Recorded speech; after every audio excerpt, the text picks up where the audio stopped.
Okay. Alors, dans la suite, la continuité de ce que nous avions en précédent cours, nous avons vu que le concept de Kibud Avem ne signifie pas une autorité suprême du père sur le fils, dans le sens où le père va pouvoir décider pour le fils et lui dicter sa vie concernant la façon dont il doit vivre, ce qu'il doit acheter, ce qu'il doit. Ça c'est pas le choix de son mariage. Tout ça, le père n'a pas d'autorité dessus. Ce que nous avons essayé de voir aujourd'hui, pourquoi ? On a dit pourquoi est-ce qu'il n'a pas d'autorité dessus ? Parce que la mitzvah, d'après le Maharik, l'une des raisons, c'est la mitzvah, c'est d'être mechabed oto, ma'achileu, mashkeu, etc. Mais maintenant, lui demander de lui dicter sa vie, qui il va choisir comme épouse, ça fait pas partie du kavod ou du mora. Ne pas s'installer à sa place, ne pas le contredire, il le respecte, mais il ne peut pas, il n'y a pas de manque de respect lorsque le père n'a pas d'autorité sur ce thème. Ça, c'est la chita du Maharik. On va essayer de voir dans la continuité des choses à quel point donc le père, avec tout le respect immense et gigantesque qu'on lui doit, néanmoins, l'avenir et l'épanouissement du fils prévaut. Il y a une shéla qui a été posée dans le Troubat Tadeshen. Cette fois-ci, c'est aussi un des Rishonim, et qui est la question suivante. Un enfant voulait aller étudier dans une yeshiva loin de la maison, à Kiryat Arba, disons. Ici, à Kiryat Arba, étudier Hebron. Et le père lui dit, je ne vois pas pourquoi tu irais étudier à Hebron, je suis prêt à ce que tu ailles étudier à la yeshiva, mais tu vas à Beit Vagan.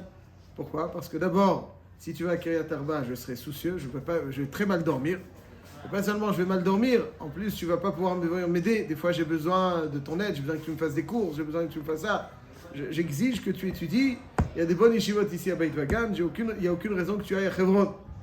Et la question est, est-ce que le fils peut tout de même aller à Hebron ? Parce que lui, il argumente, il dit, mais à Hebron, il y a un rosh yeshiva que j'aime particulièrement, duquel je peux bien m'imprégner. Ici, c'est bien, mais en adam lomed, la mimi chez l'ibou chafet, bemakom chez l'ibou chafet. Donc c'est pour ça que j'aimerais étudier à Hebron. Alors, le père lui donne une alternative.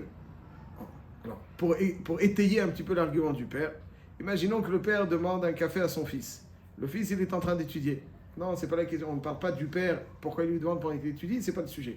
Il lui demande. Il a besoin d'un café. Le fils est en train d'étudier. Est-ce que le fils peut dire à son père, papa, tu vois bien que je suis avec la Gemara, je peux pas maintenant fermer ma Gemara. C'est l'imbécilité. Marqué dans la Gemara, dans Moed Katan, c'est ça que dans le Shulchan Aruch, il y a Siman Reshmem, que mitzvah she'i efshar lasot al yedei acherim, mais vatlin Talmud Torah. Lorsqu'il y a une mitzvah qui m'incombe, même si je suis en train d'étudier, qui m'incombe, et que je peux pas, il n'y a pas un autre enfant qui peut lui faire la même chose. C'est moi qui dois lui faire. Je dois fermer la Gemara, c'est évident. Pourquoi ? Parce que mitzvah she'i efshar lasot al yedei acherim, une mitzvah qui m'incombe et qui ne peut être accomplie par quelqu'un d'autre, alors on vatlin Talmud Torah. Ici aussi, le père dit exactement que si tu es en train d'étudier maintenant, j'aurais pu te demander de fermer la Gemara pour me servir quelque chose. Alors maintenant, je te demande pas un café, je t'en demande 20. Chaque jour, un. Et donc, si tu es à Hebron, tu ne vas pas pouvoir me servir ces cafés. Alors, ça va être Mevatel Talmud Torah. C'est ça, Mevatel Talmud Torah pour mitzvah Yef Shar Lasot Al-Achirim. C'est Yef Shar Lasot Al-Achirim. Yef Shar Lasot Al-Achirim. On ne peut pas faire par quelqu'un d'autre cette mitzvah. Il n'y a pas, tu es fils unique ou les autres sont mariés, j'ai besoin de toi. Y compris la mitzvah Ce que vous dites, c'est sensationnel. Le Talmud Torah Keneged Kulam, c'est quand Hachem n'a pas mis un homme face à une mitzvah qui ne peut être accomplie par qui que ce soit d'autre. Par exemple, je vous donne un exemple. Il faut aller rendre visite à un malade. Est-ce que quelqu'un pourrait dire, moi j'étudie, désolé. Il y a un malade qui a besoin qu'on aille lui rendre visite. On est le seul en mesure de lui faire la soupe, de lui arranger un petit peu de l'ordre dans la maison. Et moi, je suis en train d'étudier. Alors, je peux dire que comme j'étudie Talmud Torah Keneged Kulam, c'est plus grand que Bikuch Cholim. Mais il n'y a pas de Pikuach Nefesh. Il n'y a pas de Pikuach Nefesh. Bataille que non. Il y a une mitzvah de Bikuch Cholim. Alors, il faut fermer la Gemara et faire Bikuch Cholim. Ça veut dire que Talmud Torah Keneged Kulam, c'est quand on n'est pas... Quand on étudie, le Sachar, il est beaucoup plus grand. Mais des fois, il faut s'arrêter. Comme ça, c'est... Même si le Sachar, il est moins grand, mais c'est l'obligation. Le Sachar d'une mitzvah, il est moins grand. Mais quand même, c'est l'obligation. Et la question donc est, est-ce que l'argument du père tient la route ? Parce qu'il dit, j'ai besoin, c'est mitzvah she'ef shar lasot al yedei acherim, et donc en conséquence, tu devras le faire. De Maaseh, il y a marqué dans la Gemara, dans la Masechet Megillah, à propos de notre paracha, Gadol Talmud Torah, que le Talmud Torah est si important que toutes les années durant lesquelles Yaakov Avinu a étudié, il n'a pas été Néhénash. Après, quand il a rallongé son séjour là-dessus, on voit que Gadol Talmud Torah est au terme Kibud Avim, plus grand que Kibud Avim. Alors qu'est-ce que ça veut dire, c'est plus grand que Kibud Avim? Qu'est-ce que ça veut dire quoi? Il faut s'arrêter, fermer la Gemara pour Kibud Avim. Parce qu'elle est l'Agda. Okay. Alors, le Trouvat Hadeshen dit à la Chalema, c'est Nifsak dans le Shulchan Aruch, Yoredea Semen Reshmem. Il dit, ouais, tout à fait, il dit que cet enfant a le droit d'aller étudier à Hebron. Comme ça, il dit le Trouvat Hadeshen. Même si le père donc argumente que ça va lui causer du tsar, d'une part, ça va d'ailleurs, d'autre part aussi, empêcher l'enfant de faire la mitzvah de Kibud Avim, d'aider son père pour faire les courses s'il a besoin. Il ne parle pas encore qu'Apikor Nevesh, mais il a besoin de son fils. Non, il va étudier. Alors, comment concilier ça? Alors, on sait que mitzvah shi'ef shar lasot al yedei, tu fermes la Gemara, c'est quoi? Tu me dis, comment il peut dire ça le Trouvat Hadeshen?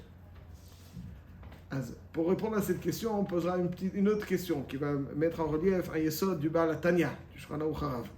Il dit comme ça, il dit, la Mishnah elle nous dit que Ben Shmona Esrei, la choupa, c'est l'âge de 18 ans qui est la choupa. À quel âge je suis bar mitzvah? À 13 ans. Est-ce que j'ai tariag mitzvot ou tariav mitzvot à 13 ans? J'ai tariag, j'en ai 613, pas 612. Inclus Piriav et Rivia. Alors qu'est-ce que tu attends jusqu'à 18 ans? Pourquoi tu attends jusqu'à 18 ans? Alors s'il est immature, alors il est anous, ok? Il est anous. Alors on ne peut pas donner un âge, dire à quelqu'un c'est à 18 ans que tu dois te marier. Et s'il est précoce, à 16 ans, il est responsable. Pourquoi il ne se marierait pas? Pourquoi il faut attendre 18 ans? Il y a tariag mitzvot. Il n'y a pas d'autres mitzvot, on dit non, tu ne la fais pas à 13 ans, tu la fais plus tard. C'est ça que dans Shulchan Aruch.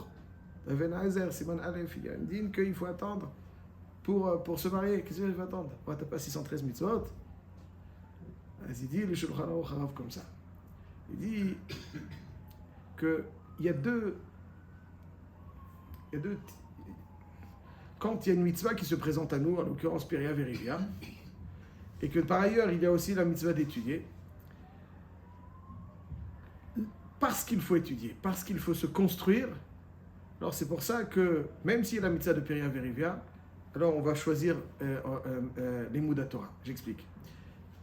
Il y a marqué dans la Mishnah, Ben Chamesh le Mikra, Ben Eser le Mishnah, Ben Chamesh serait les Gemara. Donc ça veut dire 5 ans. 5 ans de Limoud Chumash, après Mikra. Il y a 5 ans de Mishnah et 5 ans de Gemara. À 15 ans, il commence la Gemara, 5 ans.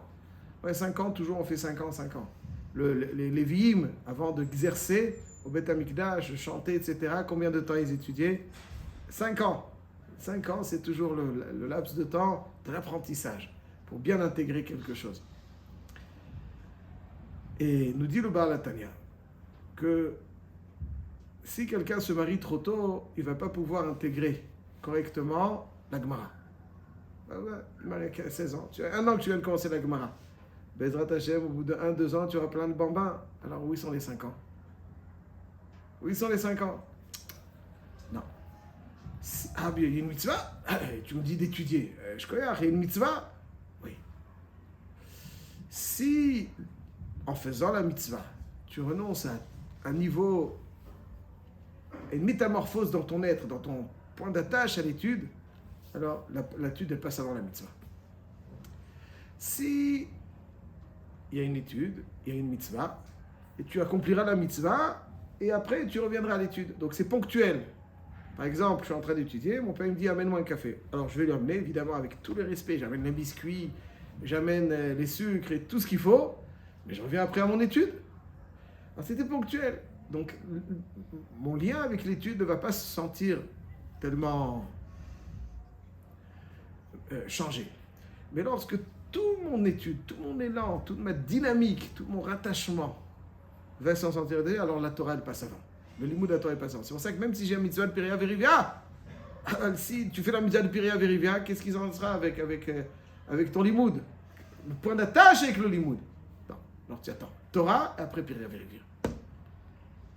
C'est pour ça que le Shulchan Aruch il nous dit aussi que si quelqu'un il a Darga de Ben Azaï, il a la force, il a les ressources pour étudier sans avoir besoin de se marier. Eh bien, tu étudies. Et puis, Limud Torah. Pourquoi? Parce que pour lui, se marier, c'est renoncer à une dimension qui est accessible pour lui. Renoncer à un moment d'étude, il faut faire la mitzvah. Mais renoncer à une dimension dans l'étude, ça c'est l'étude n'est pas ça dans la mitzvah. Comme c'est dit le Baal HaTanya dans Kuntra Sachron de Ilchot Talmud Torah, dans Shulchan Aruch. C'est la même chose ici. Quand le père demande à son fils ponctuellement un café, mais quand il lui dit, le fils dit, moi, si je vais dans tel et tel endroit, je vais bien progresser. Bien progresser. Mais ici, si je suis là, ce ne sera pas la même chose. Ce ne sera pas la même chose. Le père, il lui dit, mais arrête, si tu étais là et que tu étais en train d'étudier, j'aurais pu te demander d'arrêter d'étudier. Ah, maintenant, je te demande de ne pas aller. Non, c'est différent. Tu peux, oui, quand je suis là, j'étudie, parce qu'après t'avoir fait, alors je reviendrai à mon étude. Mais quand tu me dis de renoncer à aller, là-bas, je vais devenir un autre être. C'est pas que je m'arrête ponctuellement, c'est une question de métamorphose. Là-dessus, Talmud Torah passe avant Kivud Avayim. Ça, c'est donc la raison pour laquelle le Trouvat Hadeshen, comme Pitre Tchouva il explique, il a permis d'aller là où il doit aller pour finalement atteindre le niveau, parce que quand il se rattache avec un Rav, il se rattache avec son limoud, là, ça va le métamorphoser, plutôt qu'un endroit où il ne sera pas vraiment rattaché. Ça, c'est donc l'Isod, c'est pour ça que le Kivud Avayim ne peut pas, comme on a dit, de la manière qu'il ne peut pas lui dire avec qui il se marie ou pas, il n'y a pas d'autorité là-dessus. Parce que la vie, d'abord, c'est pas chez au père, se marie ou pas. Mais c'est cachot. Il ne peut pas dicter la vie de l'enfant. Il peut le conseiller, c'est un bon conseiller. Il ne peut pas lui dicter.